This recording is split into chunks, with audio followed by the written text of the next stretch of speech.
Shalom Bapak Ibu yang dikasihi Tuhan. Puji syukur kepada Tuhan oleh karena anugerah-Nya dan juga oleh kasih-Nya. Kita saat ini boleh datang ke rumah Tuhan untuk kita bersama-sama beribadah, kita memuji dan menyembah nama Tuhan. Terlebih saat ini kita juga boleh memasuki minggu akhir yang pertama, bagi kita mempersiapkan diri kita untuk kita menyambut kedatangan Mesias. Sidang Jumat Allah dengan bangkit berdiri.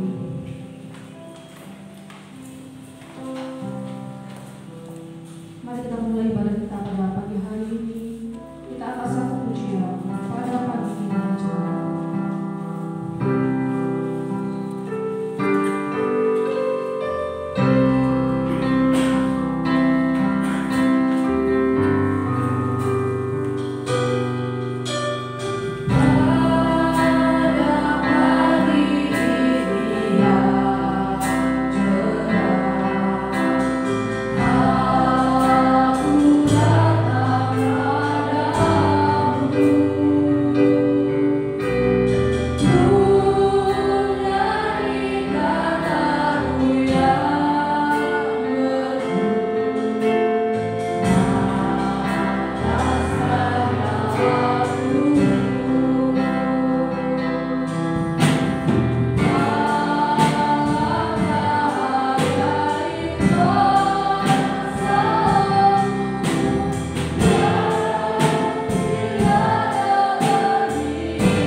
Bapak Ibu yang dikasihi Tuhan Yesus Kristus, marilah kita habiskan ibadah kita pada Minggu Advent pertama ini dengan mengatakan pertolongan kita adalah dalam nama Tuhan yang menjadikan langit dan bumi, kasih karunia dan damai sejahtera dari Allah Bapa kita dan dari Tuhan Yesus Kristus menyertai kamu. Amin. Silakan.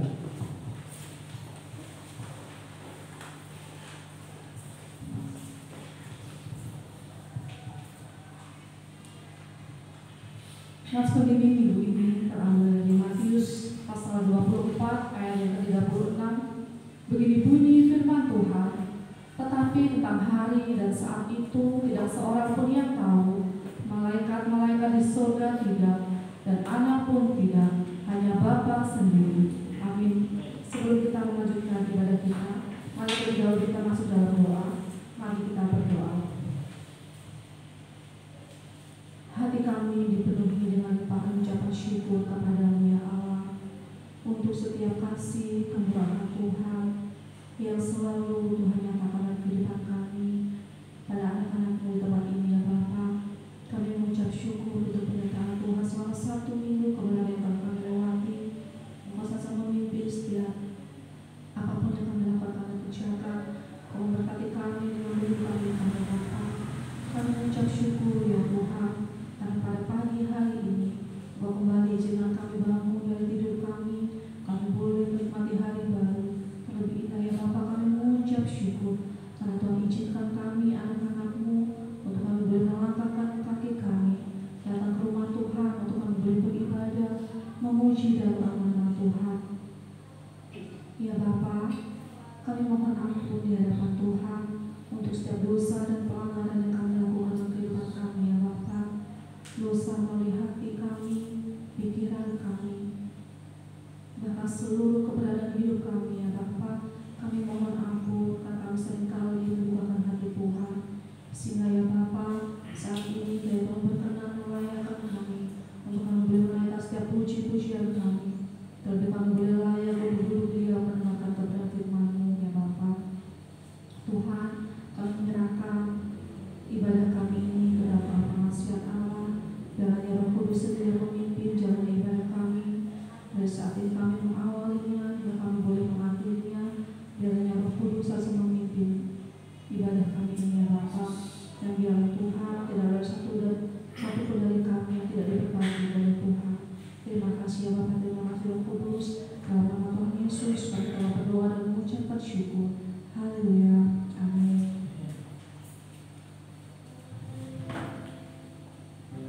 Kepada setiap orang yang telah mengaku dosa dan bertobat, disampaikan berita anugerah pengampunan seperti tertulis dalam kitab Roma 6 ayat yang ke-22. Begini bunyi firman Tuhan, tetapi sekarang setelah kamu dimerdekakan dari dosa dan setelah kamu menjadi hamba Allah, kamu beroleh buah yang membawa kamu kepada pengudusan, dan sebagai kesudahannya ialah hidup yang kekal. Amin. Kita aminkan berita anugerah pengampunan. Kita pujikan pujian semua karena anugerah. Kebaikan-Mu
Sidang Jumat Allah diundang kembali berdiri.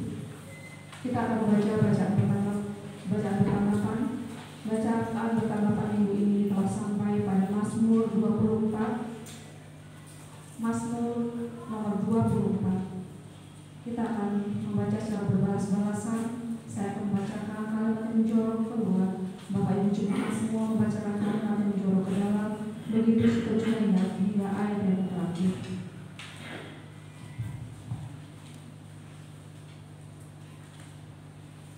Mazmur 24 dengan judul perikop Kedatangan Raja, Kemuliaan dalam Bait Allah.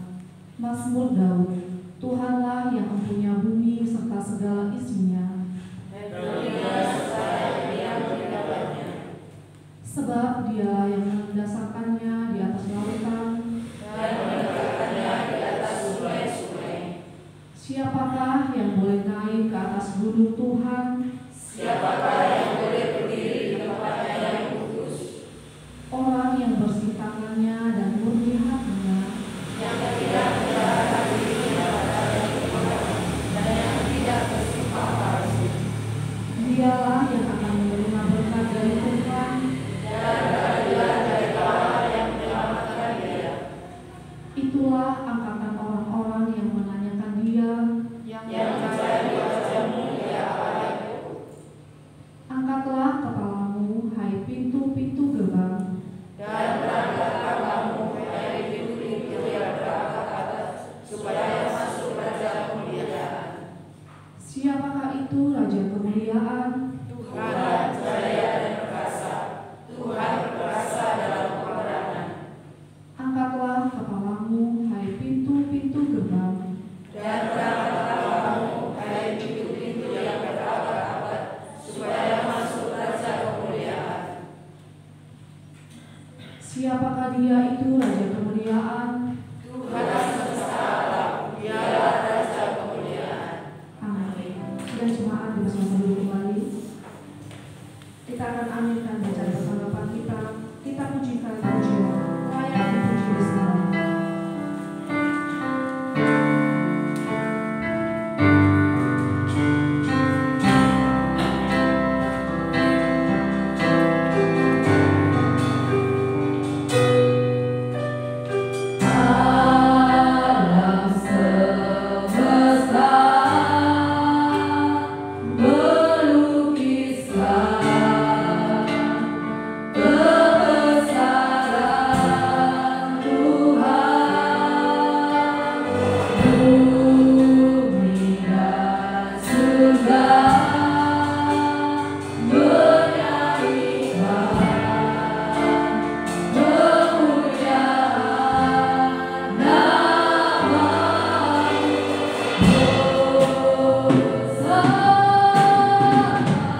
Salam Bapak Ibu jemaat yang terkasih dalam nama Tuhan.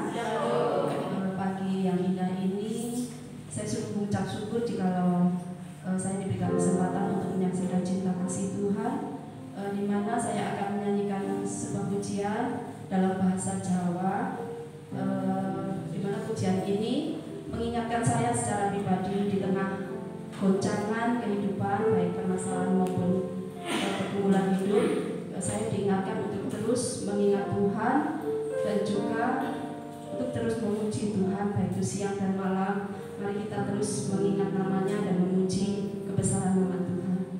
Saya akan pujikan ini. Jika Bapak Ibu bisa, mari kita bersama-sama menyanyikan pujian ini.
Demikianlah kesaksian dari keluarga Ibu Ari.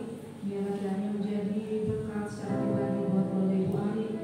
Kami juga menjadi berkat buat kita semua yang hadir pada ibadah pada pagi hari ini. Mungkin masih ada yang lain, juga silakan.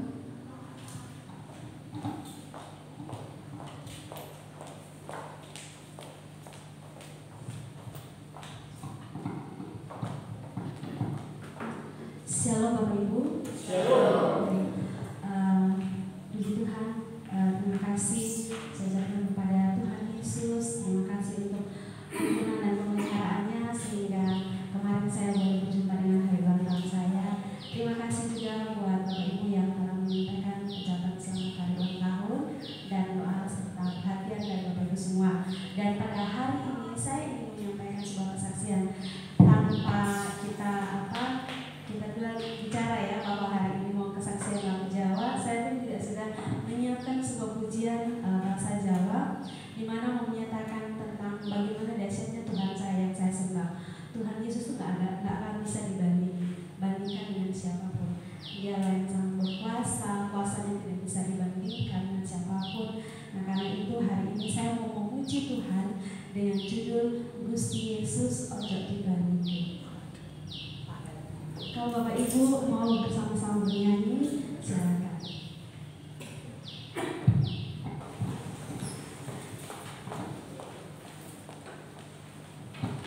Kesaksian yang luar biasa dari pemerintahan hari ini bahwa Tuhan Yesus tidak dapat dibandingkan dengan apapun dan juga dengan siapapun, karena Tuhan Yesus adalah Sang Raja Damai, Tuhan dan Allah pencipta alam semesta dan juga pencipta kita semua.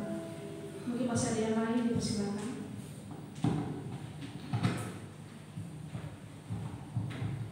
Jika sudah tidak ada, sebentar kita akan mendengarkan kebenaran firman Tuhan yang disampaikan oleh kami.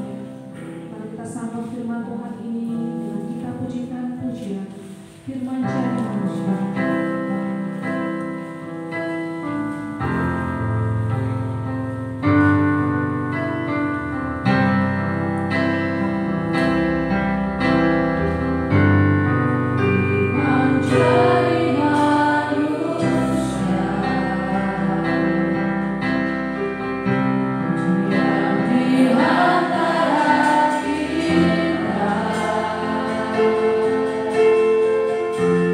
Ada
membaca dan merenungkan firman. Kita berdoa.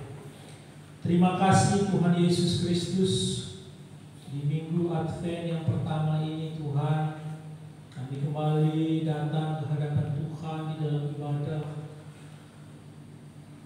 Kami sangat berterima kasih untuk kesempatan kami boleh bersama-sama duduk, memuji, menyembah, dan meninggikan nama-Mu yang kudus.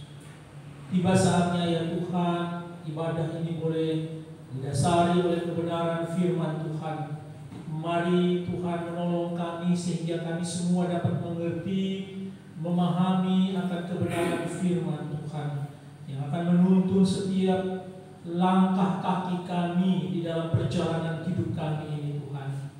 Mari Roh Kudus menolong kami sehingga kami diberikan hikmat dan pengertian untuk memahami isi hati Tuhan, dan kami boleh dapat melakukannya di dalam kehidupan kami hari lepas hari. Berfirmanlah ya Tuhan, kami siap mendengarkannya. Demi Yesus Kristus, firman yang hidup itu kami berdoa. Amin.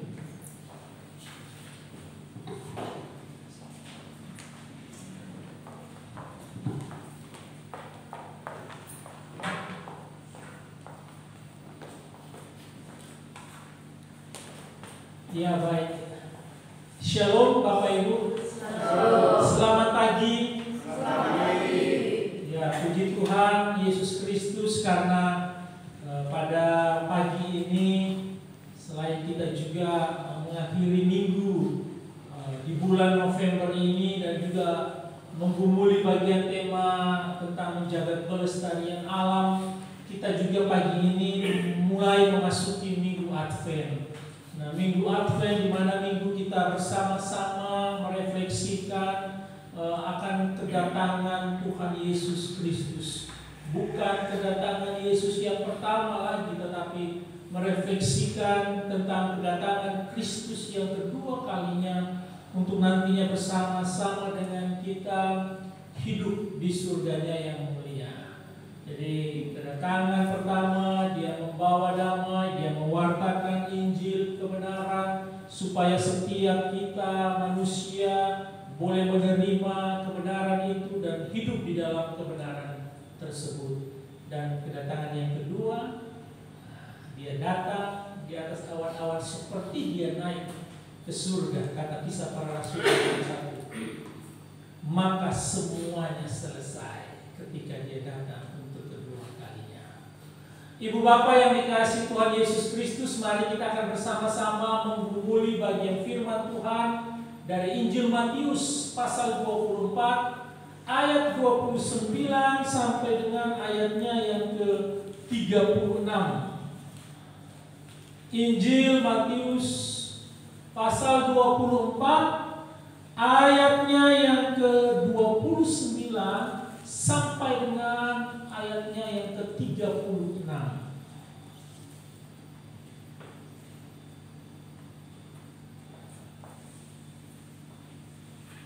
Saya akan membacakannya bagi Bapak Ibu sekalian, bisa disimak di Alkitabnya ataupun mendengarkan saya membacakan pada pagi ini.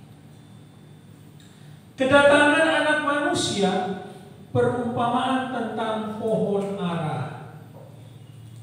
Segera sesudah siksaan pada masa itu, matahari akan menjadi gelap dan bumi tidak bercahaya, dan bintang-bintang akan berjatuhan dari langit, dan kuasa-kuasa langit akan goncang. Pada waktu itu akan tampak tanda Anak Manusia di langit, dan semua bangsa di bumi akan meratap, dan mereka akan melihat Anak Manusia itu datang di atas awan-awan di langit, dan dengan segala kekuasaan dan kemuliaannya. Dan Ia akan menyuruh keluar malaikat-malaikatnya dengan meniup sangkakala yang dahsyat bunyinya, dan mereka akan mengumpulkan orang-orang pilihannya dari keempat penjuru bumi, dari ujung langit yang satu ke ujung langit yang lain. Tariklah pelajaran dari perumpamaan tentang pohon ara. Apabila ranting-rantingnya melembut dan mulai bertunas, kamu tahu bahwa musim panas sudah dekat. Demikian juga jika kamu melihat semuanya ini, ketahuilah bahwa waktunya sudah dekat, sudah diambang pintu. Aku berkata kepadamu, sesungguhnya angkatan ini tidak akan berlalu sebelum semuanya ini terjadi. Langit dan bumi akan berlalu, tetapi perkataanku tidak akan berlalu. Tetapi tentang hari dan saat itu tidak seorang pun yang tahu. Malaikat-malaikat di surga tidak, dan anak pun tidak, hanya Bapa sendiri. Amin. Demikian jauh pembacaan firman Tuhan kita pada pagi ini. Kita yang berbahagia adalah kita yang membaca, merenungkan, serta melakukannya di dalam kehidupan kita hari lepas hari. Amin. Ibu Bapak yang dikasihi Tuhan Yesus Kristus, pagi ini khotbah saya beri judul Semesta Bukanlah Allah. Jadi kalau kita baca di Mazmur 24 ya, di bagian akhir dia katakan Tuhan Allah semesta alam. Tuhan Allah semesta alam. Saya memberi judul Semesta Bukanlah Allah. Allah juga bukan semesta, tetapi Allah lah yang menciptakan alam semesta dan bumi serta semua isinya. Ibu Bapak yang dikasihi Tuhan Yesus Kristus, di dalam ayat 36 sebagai nats pembimbing tadi itu dikatakan, saya membaca dalam versi Alkitab yang terbuka, yang hidup ya. Tetapi tidak ada seorang pun mengetahui hari dan saat berakhirnya zaman ini, melainkan malaikat tidak, anak-anak Allah pun tidak, hanya Bapa yang mengetahuinya. Ibu Bapak yang dikasihi Tuhan Yesus Kristus, kalau kita berbicara akhir zaman, jelas sekali bahwa Alkitab mencatat diberikannya tanda-tanda akhir zaman itu akan datang. Kalau kita baca di bagian-bagian firman Tuhan yang lainnya, bagaimana dikatakan tanda-tandanya itu nyata. Ada peperangan, ada gempa bumi, ada banjir, ada begitu banyak peristiwa-peristiwa yang terjadi, dan itu dikatakan menjadi tanda-tanda akan kedatangan anak Allah. Walaupun Alkitab juga mencatat bahwa Allah pun tidak tahu, anak Allah pun tidak tahu, malaikat tidak tahu, anak Allah tidak tahu, hanya Allah Bapa di surga saja yang tahu kapan waktunya. Oleh karena itu kita dimintai untuk berjaga-jaga dan selalu berwaspada. Kita pun tidak tahu kapan waktu kita dipanggil oleh Tuhan. Jangan bicara sampai akhir zaman atau kiamat ya. Waktu kita dipanggil Tuhan saja kita tidak tahu. Atau ada yang tahu di sini? Ada yang bisa meramal? Tidak ada yang tahu. Maut itu tidak datang karena dia sudah tua. Tidak. Maut juga tidak datang karena dia sakit-sakitan. Tidak. Yang sehat bisa, jika waktunya maut itu datang mengambil dan menjemput. Yang besar ataupun yang kecil, yang kaya ataupun yang miskin, kita tidak tahu kapan waktu kita dipanggil oleh Tuhan. Sehingga berjaga-jaga, berwaspada itu menjadi hal yang paling penting, dan itu juga diingatkan oleh firman Tuhan kepada kita. Jaga-jaga, berjaga-jaga dalam hidup kita, dalam langkah kita, sehingga kita terus tahu bahwa kita ini adalah milik Allah. Juru selamat kita adalah Tuhan Yesus Kristus, Allah yang kita sembah dan kita puja, sehingga kita juga tahu bahwa kita beroleh anugerah keselamatan itu oleh karena pengorbanan anak Allah yang telah memberikan dirinya sebagai ganti kita, manusia yang berdosa kepada Allah. Ibu bapak yang dikasihi Tuhan Yesus Kristus, mengapa saya memberi judul semesta itu bukan Allah? Karena begitu banyak keyakinan, agama, dan kepercayaan di dunia ini yang juga memuji menyembah kepada alam semesta. Bisa digeser begitu ya. Ada sebuah pandangan yaitu panteisme. Ini pandangan. Dia meyakini bahwa alam semesta ini merupakan manifestasi dari Tuhan, atau bahwa segala sesuatu merupakan Tuhan, dewa atau dewi yang menyangkut segala hal. Pandangan panteisme menyampaikan demikian. Jadi dia dari asal kata pan dan theos. Ya, pan itu semua atau segala sesuatu. Theos itu berbicara tentang bisa Allah. Kalau konteksnya itu kita pakai sebagai Allah Bapa di surga atau Yesus Kristus, itu theos. Tuhan Yesus Kristus, atau dewa dewi atau ilah-ilah. Jadi pantheos, panteisme. Kalau ada isme itu berarti keyakinan, kepercayaan. Di mana konsep ini sudah ada sejak ribuan tahun, Bapak Ibu. Konsep ini sudah ada sejak ribuan tahun, dan dalam elemen panteisme ini telah dikenal di dalam berbagai tradisi keagamaan. Nah, ini diciptakan oleh seorang matematikawan yang bernama Joseph Robson. Ya, itu pada tahun 1697 dia menciptakan istilah panteisme ini, bukan menciptakan Allah yang tidak, tapi dia menciptakan istilah panteisme ini. Dan sejak saat itu telah digunakan untuk mendeskripsikan kepercayaan dari berbagai orang dan juga organisasi yang ada di dunia ini. Panteisme juga merupakan pandangan yang menganggap bahwa Allah itu adalah segala-galanya. Karena itu semua orang dan segala sesuatu mereka berpandangan bahwa itu adalah Allah. Segala sesuatu, semua orang itu adalah Allah. Panteisme ini juga mirip dengan keyakinan politeisme yang percaya akan banyaknya Allah. Yang percaya akan banyaknya Allah. Namun panteisme ini melebihi politeisme.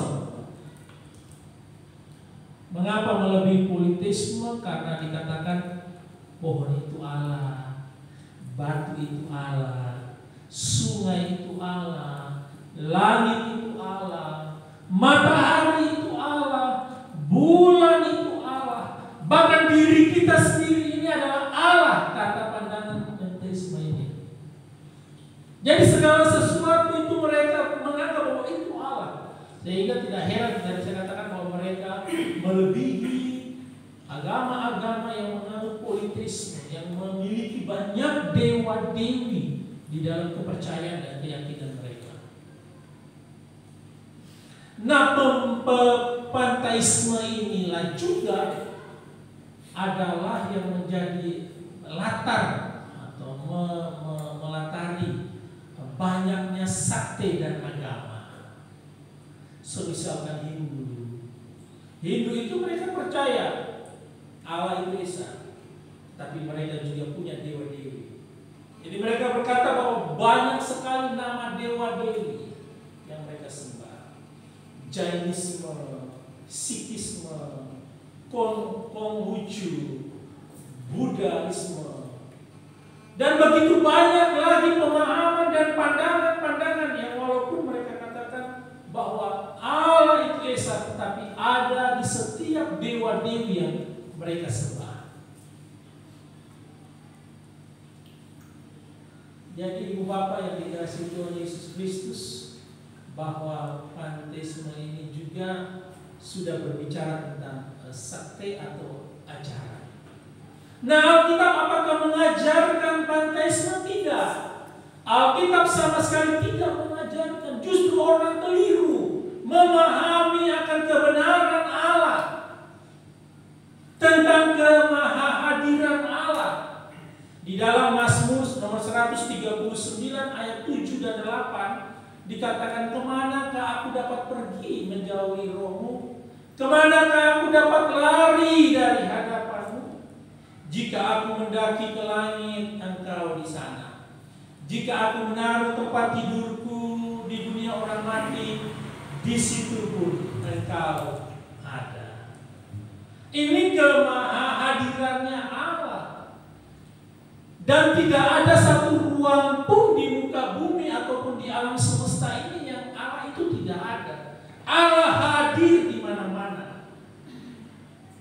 Konsep Kekristenan bilang Allah hadir di mana-mana.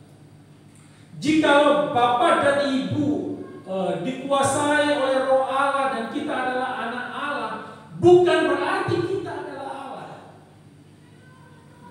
Tapi kalau pandangan panteisme kan jelas dikatakan bahwa setiap pohon, batu, kayu, gunung, bulan, matahari itu adalah Allah. Itu adalah Allah. Bahkan diri kita sendiri dikatakan kita adalah Allah bagi diri kita. Jadi kemahahadiran Allah yang berarti Allah ada di mana-mana. Sehingga tadi saya katakan tidak ada tempat di alam semesta ini yang tidak ada Allah hadir. Allah ada. Di samping ini Bapak Ibu sekarang ini ada Allah hadir. Dan bahkan di dalam hati kita Allah hadir untuk menolong kita beribadah kepadanya.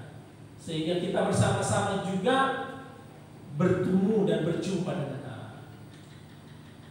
Kalau kita katakan Pak, Allah itu ada enggak di dalam diri kita? Ya, Allah ada.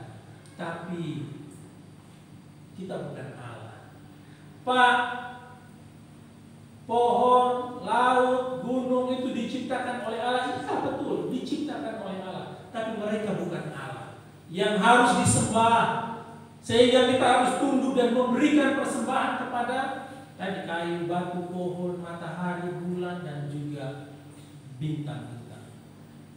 Jadi Alkitab jelas menolak ya Bapak Ibu terhadap panteisme. Terlihat dari berbagai peristiwa yang melarang penyembahan berhala.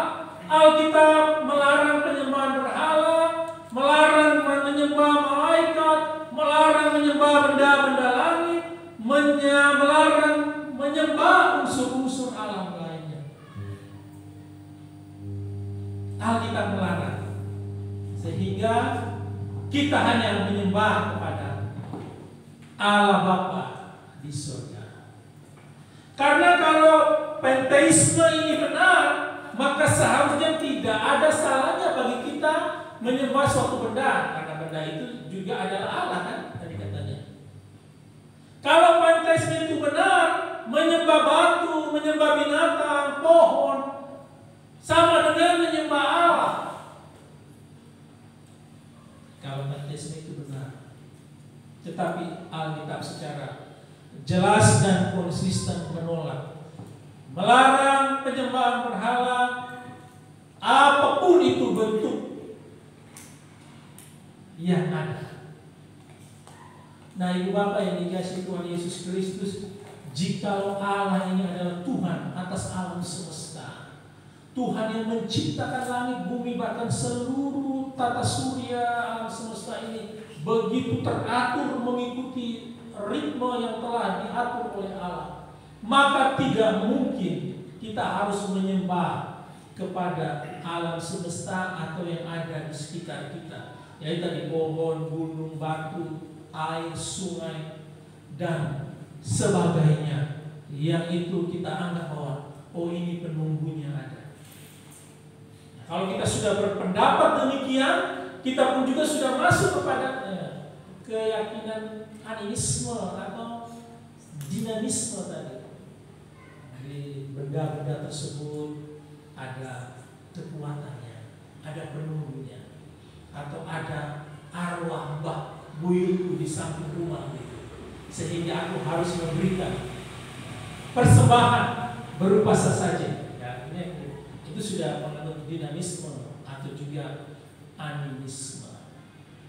Jadi jelas di dalam firman Tuhan yang juga sudah kita baca di dalam ayatnya yang ke-29-nya dikatakan matahari jadi gelap, bulan tak bercahaya, bintang-bintang jatuh, dan kuasa-kuasa langit akan goncang. Tadi buminya goncang, buminya goyang. Bicara bumi goyang, dan kita juga tahu bahwa Cianjur ini lagi dilanda gempa yang hebat dan banyak jiwa yang sudah meninggal. Banyak orang yang kehilangan saudara-saudarinya, orang-orang terkasih. Kalau Bapak Ibu melihat di televisi ya.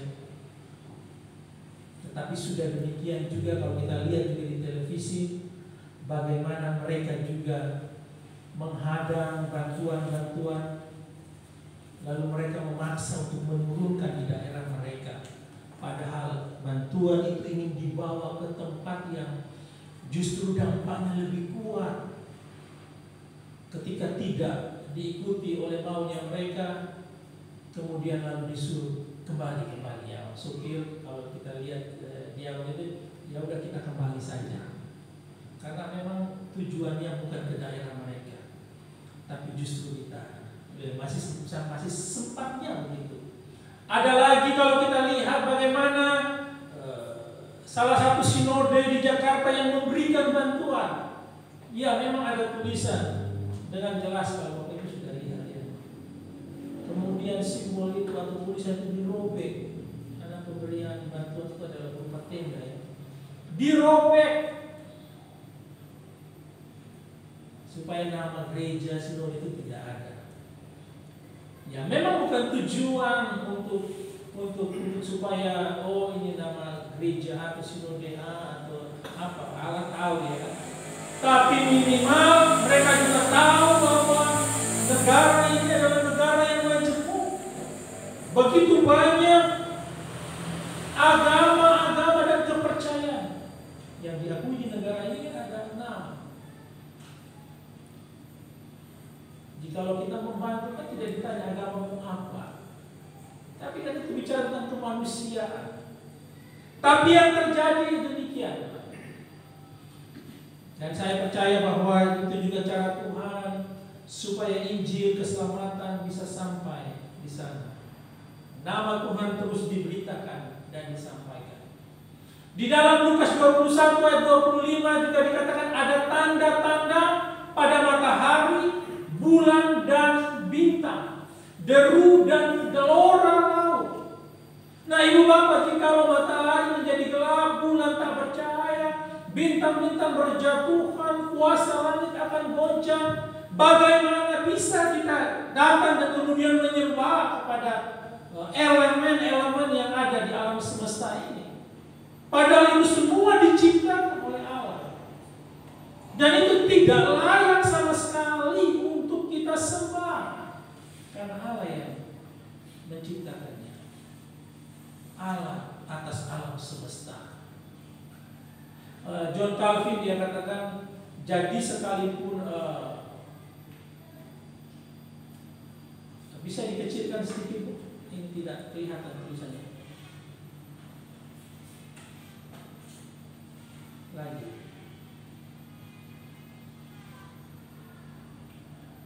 Ya, dikatakan dengan cara bagaimana matahari akan jadi gelap tak bisa diperkirakan sekarang, tetapi kejadian itu akan menunjukkan kelak, akan menunjukkan bahwa benar-benar itu akan terjadi. Jadi sekalipun sekarang kita tak bisa menduga, memperkirakan kapan waktunya Tuhan itu datang dengan tanda yang disampaikan Alkitab, tetapi pada saat waktu itu terjadi, kita tahu bahwa penggenapan akan segera terjadi. Sampai Alkitab katakan, adakah kudapati iman di dunia ini jikalau nanti ketika dia datang untuk kedua kalinya. Di dalam ayat 30 juga menyampaikan ada 2 hal, tanda anak manusia di langit, dan yang kedua anak manusia datang di atas awan-awan dengan segala kekuasaan kekuasaan dan kemuliaannya. Tidak ada tanda di langit, dan dia turun seperti waktu dia datang. Begitu kata malaikat Tuhan kepada murid-murid ketika murid-murid melihat ke langit karena dia terangkat ke surga. Dan ini menunjukkan bahwa kedatangan Kristus yang kedua merupakan satu peristiwa, bukan cuma nantinya kisah yang akan hilang begitu saja, tidak. Bukan berupa kisah yang ini cuma perumpamaan, tidak. Bukan cuma kisah yang ini cuma bahasa-bahasa kiasan, tidak. Tapi jelas Alkitab menyampaikan kepada murid-murid bahwa seperti engkau lihat dia naik ke surga, kelak dia akan turun. Demikian seperti itu. Jadi ketika anak manusia datang di atas awan-awan dan segala kekuasaan, dengan segala kekuasaan dan kemuliaannya, maka segala sesuatu itu pasti selesai. Dan ini menunjukkan, tadi saya katakan peristiwa, merupakan sebuah peristiwa yang benar-benar terjadi pada kedatangan Kristus yang kedua nanti. Di dalam Matius 16 ayat 27 dikatakan, sebab anak manusia akan datang dalam kemuliaan Bapanya, diiringi malaikat-malaikatnya. Pada waktu itu ia akan membalas setiap orang menurut perbuatannya. Di dalam Ibrani 9 ayat 28 dikatakan demikian pula Kristus satu kali saja mengorbankan dirinya untuk menanggung dosa banyak orang. Sesudah itu ia akan menyatakan dirinya sekali lagi tanpa menanggung dosa untuk menganugerahkan keselamatan kepada mereka yang menantikan dia.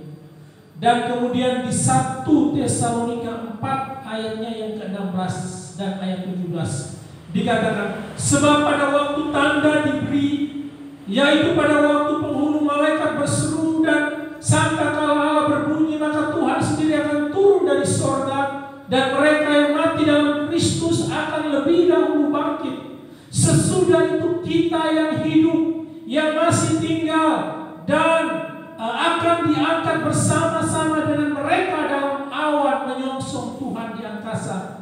Demikianlah kita akan selama-lamanya bersama-sama dengan Tuhan. Alkitab mencatat kesaksian tentang kedatangan Kristus yang kedua kalinya. Ibu bapak yang dikasihi Tuhan Yesus Kristus, Yesus ini setelah dia berinkarnasi, kan dia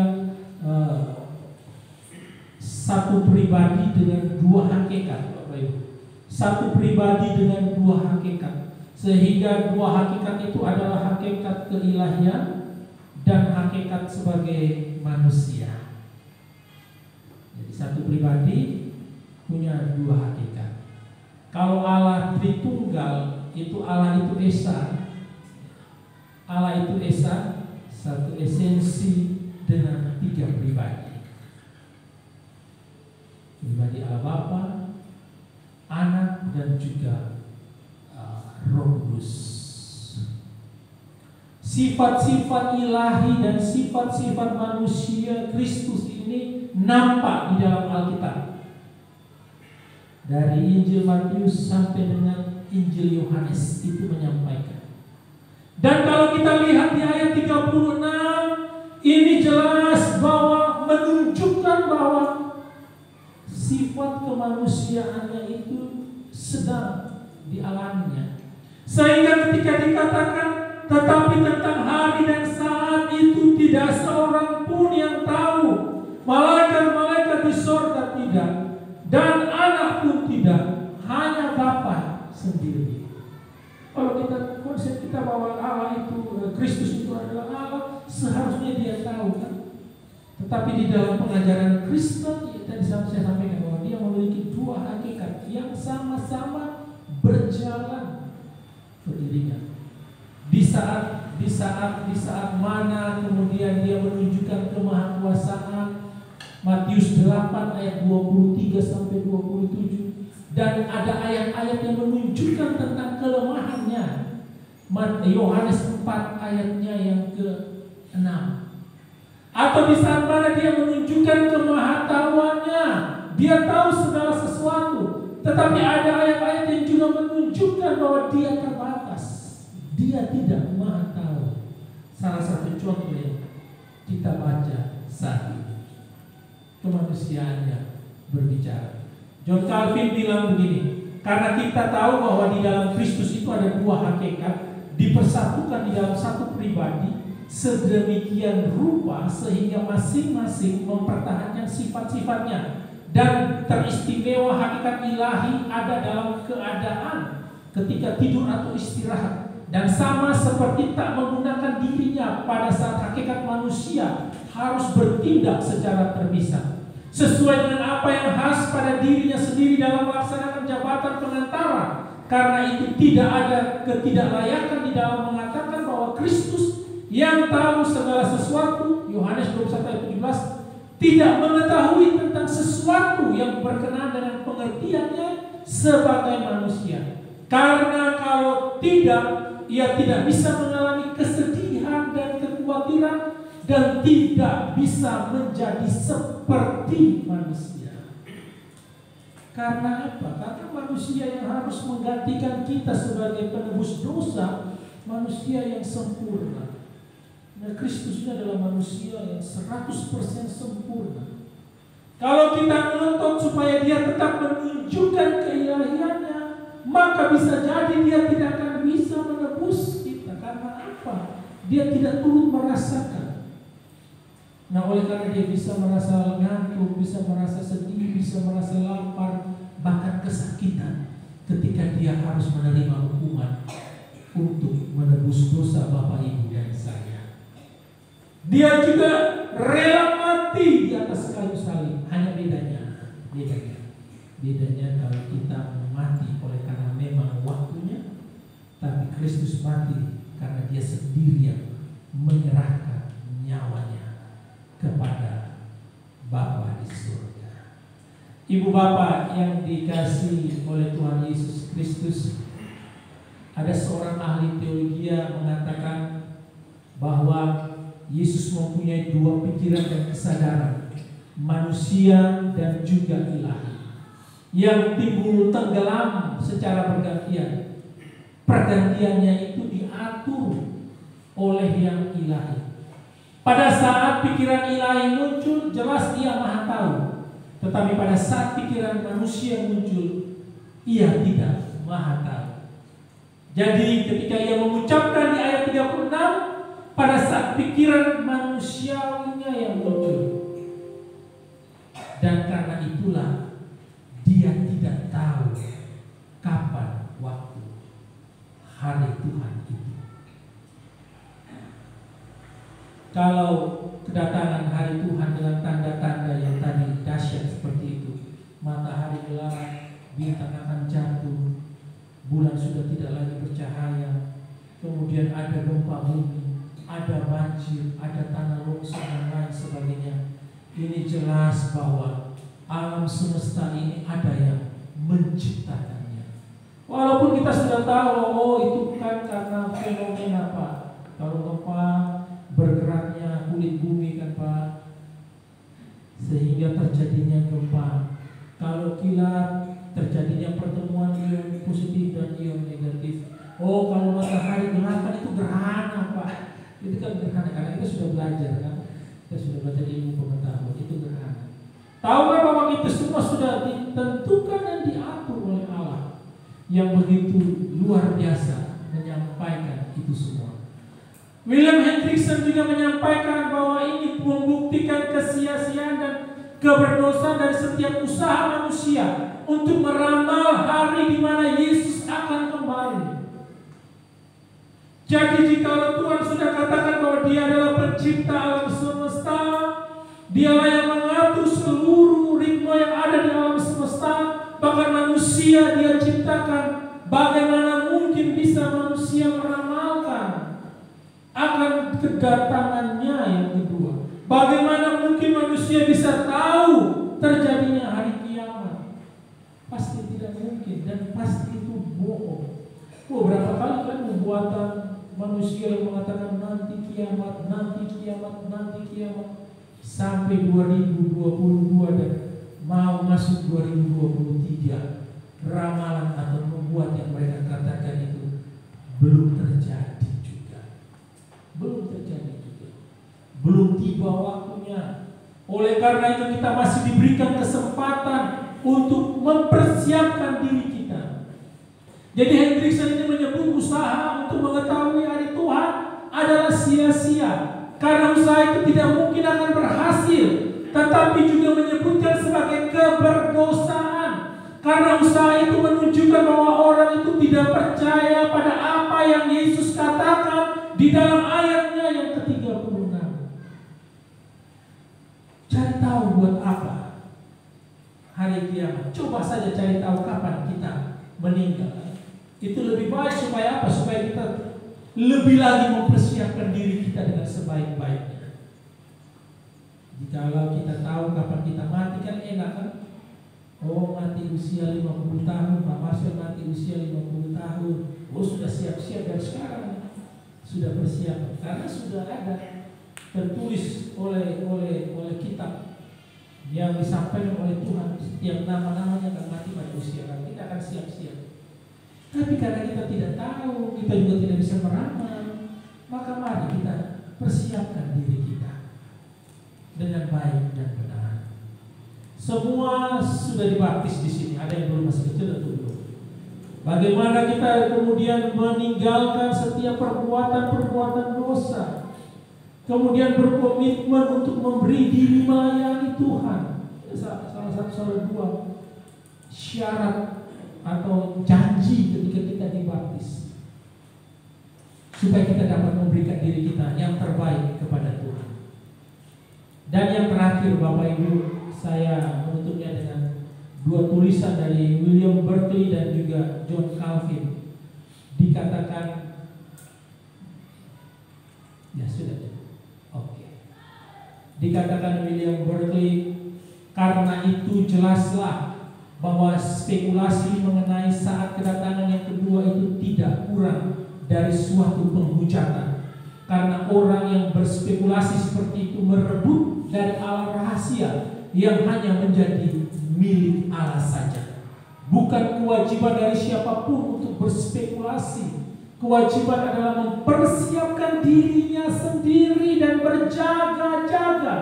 Apa yang oleh Hendriksen disebut sebagai kesia-siaan dan keberdosaan, oleh Berkeley disebut dengan penghujatan. Dan dikatakan, jikalau kita mencoba berspekulasi, itu sama saja kita menghujat Allah. Dan dipesankan kewajiban kita adalah mempersiapkan diri kita dan berjaga-jaga. Alkitab juga berkata mempersiapkan diri dan berjaga-jaga. Terkadang kita baik itu, kita jaga-jagai orang lain. Dia buat dosa, kita tegur. Tapi kita lupa menjaga diri kita. Kita ini terlalu sibuk untuk melihat orang lain. Satu kelemahan kita manusia, kita sibuk melihat dosa, kelemahan, kekurangan orang lain, daripada kita ini bercermin dan melihat kekurangan kita, lalu kita memperbaiki. Kita senang sekali mengevaluasi orang lain, tetapi kita lupa untuk mengevaluasi diri kita sendiri. Akhirnya kita sibuk untuk melihat orang lain ini, kapan dia jatuh, kapan dia berdosa, kapan saya harus menegur, mengingatkan, sampai akhirnya kita lupa menjaga diri kita sendiri.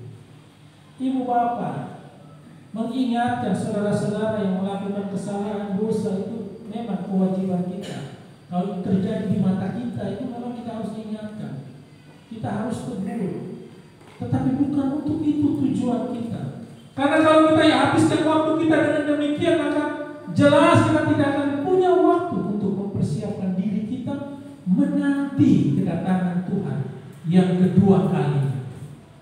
John Calvin berkata, dan jelaslah bahwa orang itu pasti luar biasa istimewa, gilanya, yang segan untuk tunduk pada ketidaktahuan, yang bahkan anak Allah sendiri tidak segan untuk memikulnya demi kita. John Calvin mau mengatakan bahwa orang yang segan untuk tunduk pada ketidaktahuan tentang hari Tuhan adalah orang yang luar biasa istimewa. Jadi mari kita mau tunduk pada ketidaktahuan ini. Kita sama-sama mempersiapkan diri kita masing-masing. Jangan habiskan waktu kita untuk menyembah kayu, batu, pohon, atau alam semesta yang kita tahu bahwa dialah yang sudah menyinari bumi serta matahari, bulan, bintang-bintang. Tetapi kita percaya bahwa itu semua itu diciptakan oleh Tuhan. Semua itu tunduk kepada Tuhan. Karena Tuhan yang kita sembah ini juga adalah Tuhan atas seluruh alam semesta ini. Dan Tuhan yang kita sembah ini adalah juru selamat kita, yang kelak pasti akan datang untuk kedua kalinya, untuk menjemput Bapak Ibu dan saya. Siap atau tidak siap, jika waktunya dia datang, dia pasti datang. Oleh karena itu, di minggu Advent yang pertama ini, mari kita bersama-sama untuk berjaga-jaga, mempersiapkan diri kita masing-masing untuk menyambut kedatangan Yesus Kristus, Sang Juru Selamat kita. Kiranya Tuhan menolong, memberkati kita semua dan memampukan kita untuk boleh dapat melakukan firman-Nya di dalam hidup kita. Amin. Mari kita berdoa. Terima kasih Bapa di surga. Sungguh Tuhan kami terpesona oleh karena Tuhan yang kami sembah, Tuhan yang berkuasa atas alam semesta itu. Alam semesta yang begitu luas dan besar Tuhan. Bahkan jika dibandingkan dan disandingkan dengan bumi itu sangat kecil. Karena begitu besar dan luasnya alam semesta yang ada ini Tuhan. Ini membuktikan bahwa Engkau Allah yang jauh lebih besar. Sehingga kami memanggil Engkau dengan Allah yang maha besar. Karena Engkaulah yang membentuk segala sesuatu itu Tuhan. Tetapi kami semua lalu berbalik dari Tuhan. Banyak yang masih menyembah kepada alam semesta yang ada di dalamnya Tuhan. Bahkan secara khusus yang masih menganut kepercayaan dan keyakinan yang itu jelas menyimpang dari kebenaran firman-Mu ya Tuhan. Tuhan tolong kami sehingga kami benar-benar menyembah hanya kepada Engkau dan mengingatkan saudara-saudara kami Tuhan yang sudah terlanjur menyembah kepada ilah-ilah lain. Tuhan, kami berdoa, mampukan kami juga untuk memberitakan kebenaran-Mu Tuhan. Pakailah mulut bibir lidah kami ini Tuhan, untuk terus menyaksikan Engkau di tengah-tengah kehidupan kami sambil kami menanti waktu Tuhan dengan terus berjaga-jaga dan berdoa. Tuhan tolong kami, karena satu kerinduan kami bahwa orang-orang yang kami kasihi juga diselamatkan, dibawa daripada jurang maut, dibebas dan dilepaskan dari belenggu dosanya. Tuhan, kami rindu bahwa mereka juga secara pribadi menerima Engkau sebagai Tuhan dan Juru Selamat di dalam kehidupannya. Terima kasih Tuhan Yesus Kristus. Mari pada pagi ini Tuhan, kembali di minggu Advent di tahun 2022 ini, kami kembali diingatkan untuk menanti waktu Tuhan dengan tetap terus berjaga-jaga dan berdoa, supaya ketika kelak Tuhan datang, Dia mendapati kami tetap beriman kepada Dia. Tuhan tolong kami dan mampukan kami masing-masing, supaya kami dapat menjaga diri kami dengan baik dan benar, menjaga langkah kami, menjaga ajaran kami, sehingga kami juga tidak mengajarkan hal-hal yang menyesatkan bagi orang lain dan saudara-saudara kami yang lain.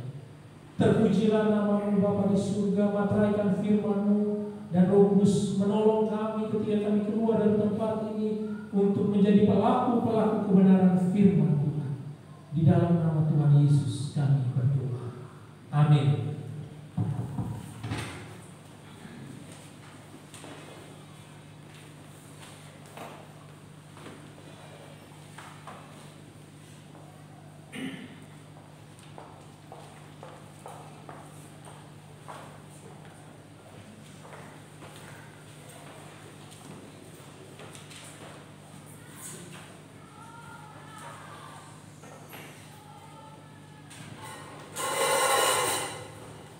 Demikianlah adalah firman Tuhan yang harus kita kebenarannya.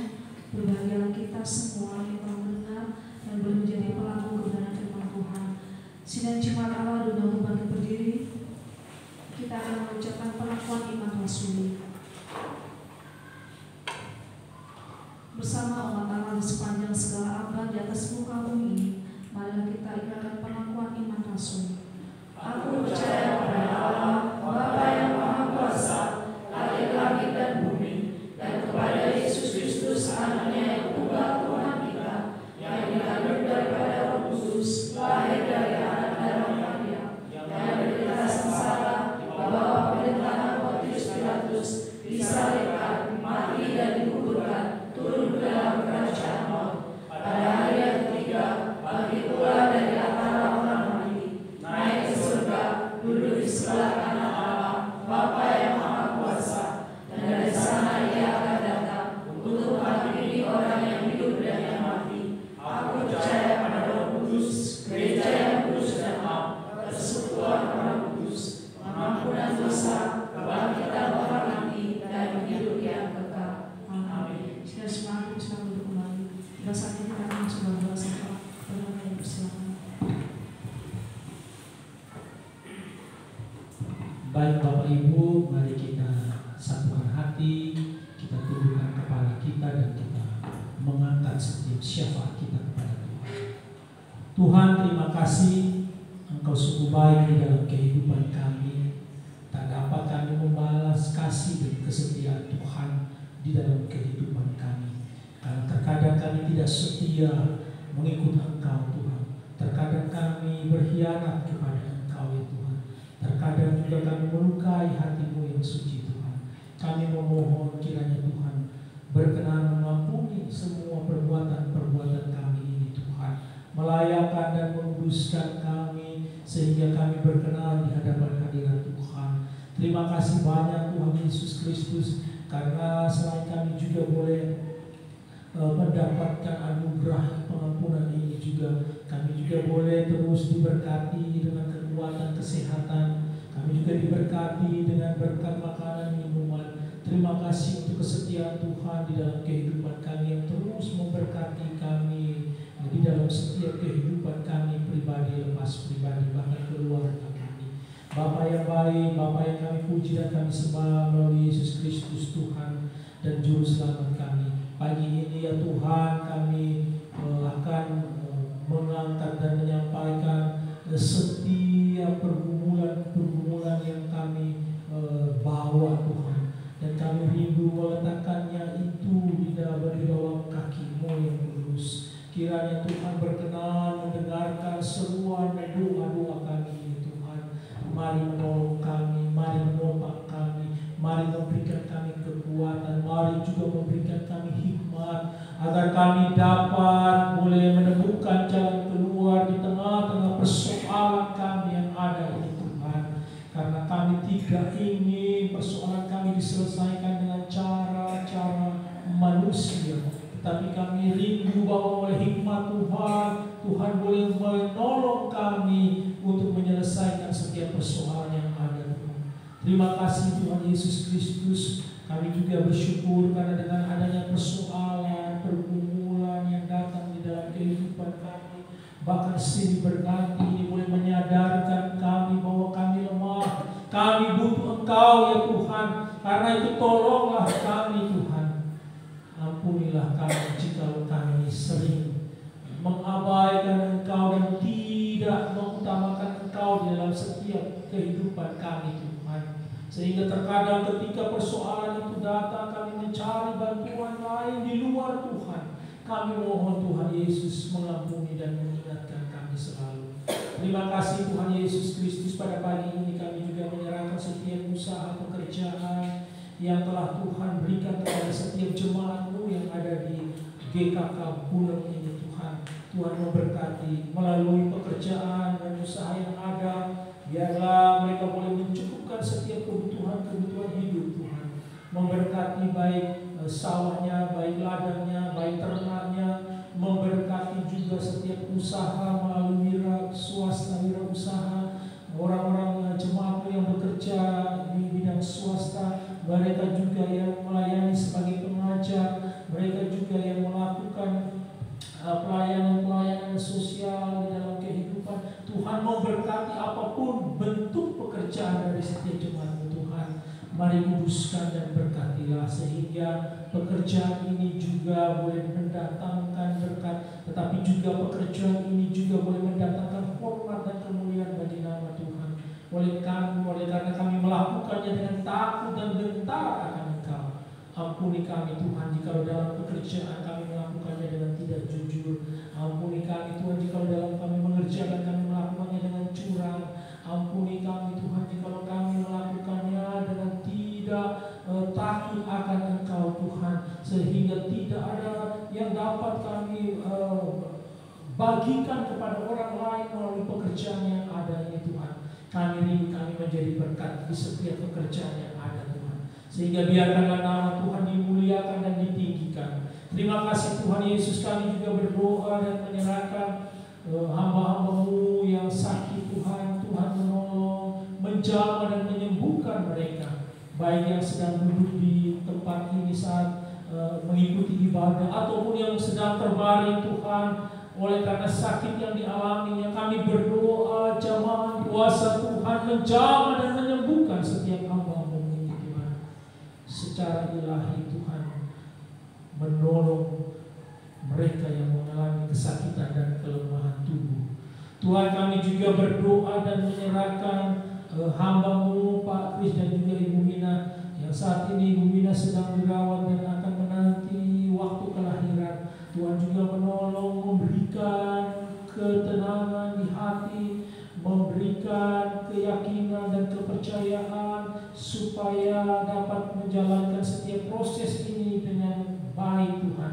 Pakai setiap alat-alat dokter dan juga tangan-tangan para medis untuk menolong proses persalinan ini Tuhan, sehingga ibu dan anak dalam keadaan sehat tanpa kekurangan suatu apapun. Terima kasih Tuhan Yesus Kristus, pada pagi ini juga ya Tuhan, kami menyerahkan generasi-generasi gereja-Mu, anak-anak sekolah minggu, pemuda, remaja yang ada, berkatilah mereka ya Tuhan.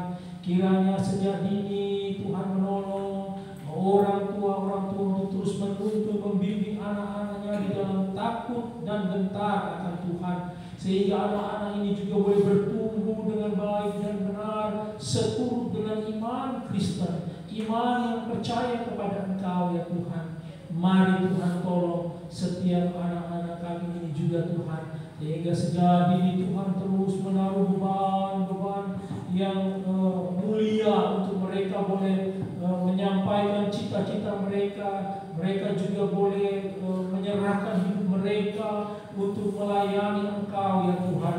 Kami menyerahkan setiap anak-anak kami ini ke dalam tangan pengasihan Tuhan, dan kami percaya waktu pembentukan Tuhanlah yang paling indah untuk setiap anak-anak kami ini Tuhan. Kami hanyalah alat yang Tuhan percayakan untuk menjaga, mendidik, mengarahkan dan membimbing mereka. Mereka adalah kepunyaan Engkau, seperti anak panah di tangan seorang pahlawan. Demikianlah anak-anak ini di tangan Tuhan. Terima kasih Tuhan Yesus Kristus, pada pagi ini juga tidak lupa kami berdoa bagi negara Indonesia tercinta. Tuhan menolong, Tuhan memberkati, dan kami menyerahkan setiap peristiwa-peristiwa yang terjadi di negara ini Tuhan. Ada yang kami dengar banjir, tanah longsor, bahkan ada juga yang kami dengar terjadinya gempa bumi di setiap wilayah-wilayah yang ada. Tuhan tolonglah, Tuhan Yesus memberikan kekuatan kepada setiap korban bencana yang ada ini Tuhan. Mungkin ada yang kehilangan sanak famili, keluarga, mungkin juga ada yang kehilangan harta dan bendanya. Tuhan Yesus memberikan kekuatan dan ketebahan kepada mereka. Dan biarkanlah kami bergandengan tangan bersama-sama untuk boleh saling menolong dan meringankan beban penderitaan yang mereka alami Tuhan. Terutama bagi saudara-saudara kami yang ada di Cianjur yang beberapa waktu lalu mengalami gempa. Tuhan tolonglah mereka.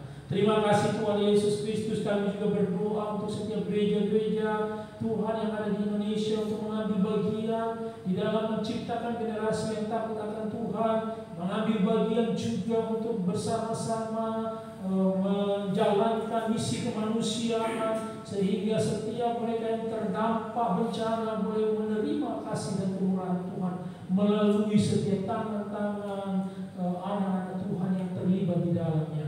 Tuhan Yesus memberkati. Kami juga berdoa untuk persiapan pesta rakyat di tahun 2024, pemilihan presiden dan wakil presiden. Tuhan menolong jalannya pemilu ini biarlah berjalan dengan baik dan lancar.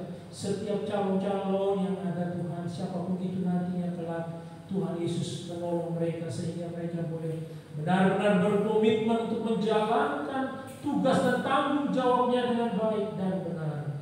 Terima kasih Tuhan Yesus. Kami juga berdoa bagi GKK di wilayah Blitar. Tuhan memberkati. Biarkanlah kami juga bersama-sama bergandengan tangan untuk boleh dapat menjadi berkat di tengah-tengah setiap kehidupan warga dan juga suku Jawa Mancanegara, dan pakai mulut bibir kami untuk terus memberitakan Injil-Mu Tuhan, sehingga setiap jiwa-jiwa boleh menerima Engkau sebagai Tuhan dan Juru Selamatnya. Terima kasih Tuhan Yesus. Pada pagi ini juga kami berdoa dan menyerahkan setiap persiapan Natal di gereja-gereja Kristen Kawan Kudus dan gereja-gereja wilayah Blitar lainnya. Tuhan memberkati. Biarlah semua boleh berjalan dengan lancar, dan terutama bagi persiapan perayaan di sini tanggal 17 Desember nantinya. Tuhan menolong, Tuhan memberkati setiap mereka yang terlibat di dalam penata-layanan, mereka yang menyampaikan firman, mereka yang operator LCD, mereka yang sebagai panitia Natal yang ada. Tuhan memberkati semuanya. Berikanlah kami kesatuan hati Tuhan untuk bersama-sama boleh dapat bergandengan tangan untuk beribadah dan merayakan Natal nanti Tuhan. Terima kasih Tuhan, berkati juga kami masing-masing pribadi. Tuhan juga memberikan cuaca yang baik sehingga cuaca boleh cerah dan semua boleh atas kehendak Tuhan berjalan dengan baik dan lancar. Terima kasih Tuhan Yesus. Memberkati juga setiap pengurus yang akan melaksanakan tugas dan tanggung jawabnya di masa periode 2023 sampai 2025. Tuhan memberkati hamba-Mu ini Tuhan. Taruh beban yang sama untuk bersama-sama melayani Tuhan. Taruh beban untuk boleh melihat pekerjaan Tuhan ini sebagai pekerjaan yang mulia adanya Tuhan, sehingga kami boleh bersama-sama dapat memberikan yang terbaik kepada Engkau. Terima kasih Tuhan Yesus Kristus. Kami juga berdoa dan menyerahkan setiap jemaat-Mu yang juga bersuka cita dan berbahagia karena berjumpa dengan hari ulang tahun pernikahan ataupun hari ulang tahun dengan bertambahnya usianya. Tuhan Yesus menolong dan memberkati selalu setiap keluarga yang berbahagia oleh karena Tuhan menyertai di sepanjang tahun-tahun mereka sebagai suami dan istri. Tuhan memberkati sehingga biarkanlah menjadi keluarga yang benar-benar mencintai Tuhan, keluarga yang boleh berdampak bagi setiap keluarga yang lain dan juga di lingkungan masyarakat.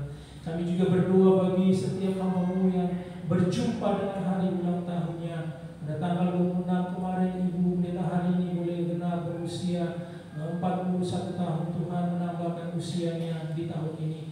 Tuhan menolong, berkati dan memberikan kesehatan. Tuhan menolong juga di dalam setiap pelayanan yang Tuhan percayakan. Tuhan juga menolong di dalam setiap menyelesaikan panggilan yang Tuhan sudah berikan di dalam kehidupannya. Dan Tuhan menolong di dalam setiap kehidupan rumah tangganya. Tuhan Yesus juga memberkati. Terima kasih Tuhan Yesus Kristus. Terpujilah nama-Mu Bapa di surga. Kami menyerahkan seluruh doa pergumulan kami ini ke dalam tangan pengasihan Tuhan. Kami menyadari keterbatasan kami sebagai manusia. Kiranya Tuhan berkenan mendengarkan dan menjawab setiap doa-doa dan permohonan kami. Terpujilah nama-Mu Bapa. Di dalam nama Tuhan Yesus Kristus yang adalah Tuhan dan Juru Selamat kami, yang juga adalah Juru Syafaat kami, yang sudah mengajarkan kami berdoa. Bapa kami yang di surga, dikuduskanlah nama-Mu, datanglah kerajaan-Mu, jadilah kehendak-Mu di bumi seperti di surga. Berikanlah kami pada hari ini makanan kami yang secukupnya, dan ampunilah kami akan kesalahan kami, seperti kami juga mengampuni orang yang bersalah kepada kami. Dan janganlah bawa kami ke dalam pencobaan, tetapi lepaskanlah kami daripada yang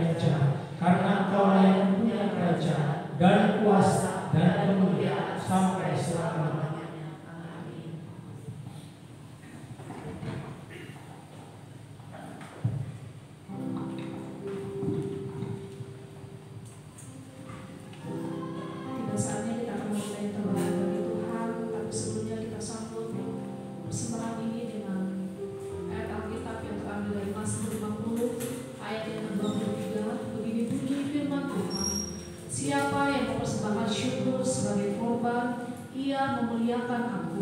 Siapa yang jujur jalannya, keselamatan yang dari Allah akan kuperlihatkan kepadanya. Amin. Untuk petugas kantor kolektor Ibu Rita dan juga untuk pujian pengiring kita pujikan Sungai Sukacita.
Hidup kami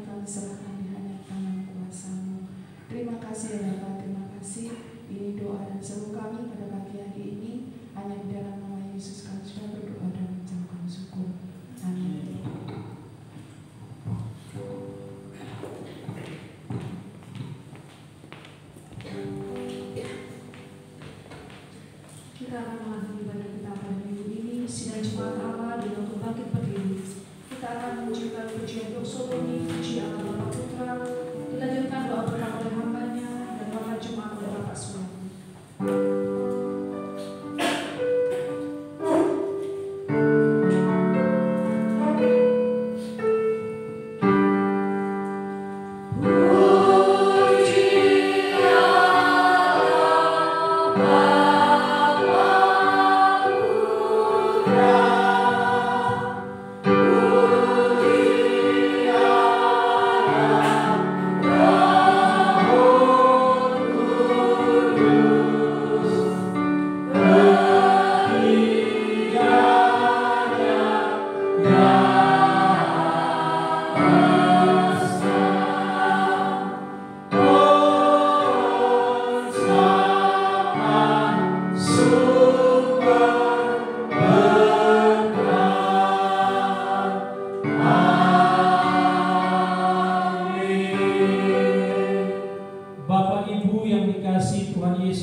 Pulanglah ke dalam tugas, aktivitas, serta kegiatan kita. Dan mari lakukanlah firman yang sudah kita dengar di dalam kehidupan kita. Kiranya Tuhan menolong memampukan kita semua untuk terus menjadi saksinya di dalam setiap kehidupan kita. Mari kita arahkan hati dan pikiran kita kepada Tuhan, serta terimalah berkat-Nya. Kasih dari Allah Bapa di surga, anugerah dari Tuhan kita Yesus Kristus, dan persekutuan dengan kuat kuasa Roh Kudus kiranya tinggal dan memberkati Bapak Ibu jemaat sekalian, mulai dari sekarang ini sampai Maranatha, Tuhan Yesus datang untuk yang kedua kalinya. Amin.